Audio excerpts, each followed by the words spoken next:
संपूर्ण मिथिलावासी के गोर लगै छी। हम छी कल्पना झा। आइ हम अपने लोकनिक बीच एकटा बहुत पुरान महेशवाणी प्रस्तुत कऽ रहल छी। आशा करैत छी जे अपने लोकनि के जरूर नीक लागत। जँ नीक लागय तऽ प्रतिक्रिया जरूर देब।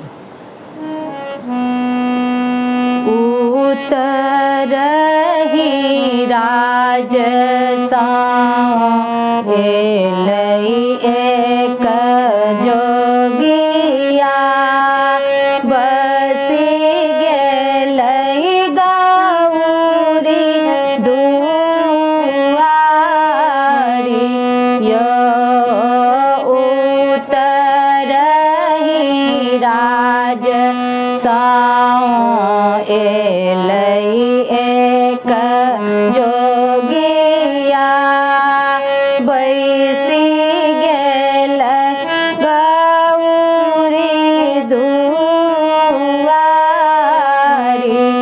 यौ पैन लिअ पैर धोऊ ईश्वर महादेव, कहू शिव कुशल समाद। यौ पैन लिअ पैर धोऊ ईश्वर महादेव, कहू शिव कुशल समाद। यौ नहि कुशल गौरी सासुर कुशल अछि, कुशल अछि सारा समाज।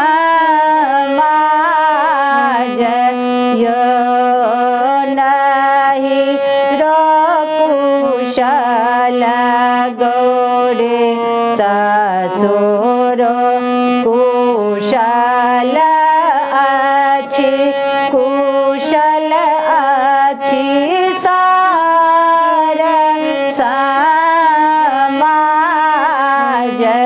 यौ एक कुशल गौरी कहलो ने जाइए, हम केला दोसर बियाह।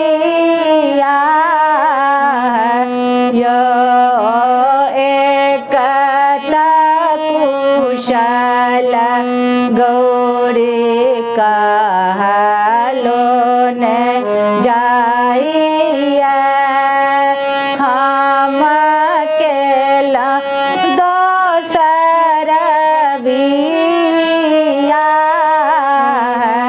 यौ कि हम आहे शिव चोरनी चटनी, कि हम को खियावी हून।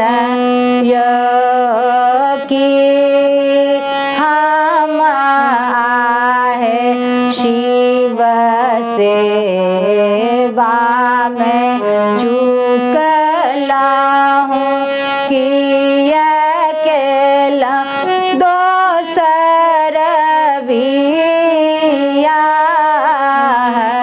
यौ ने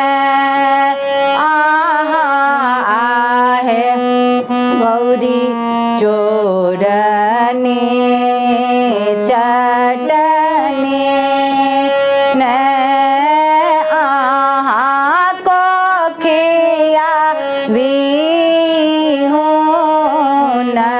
यौ ने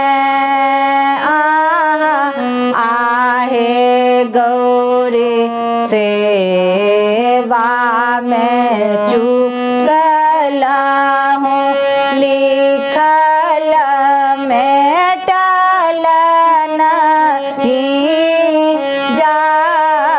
आइयो ने आहे गौरी सेवा में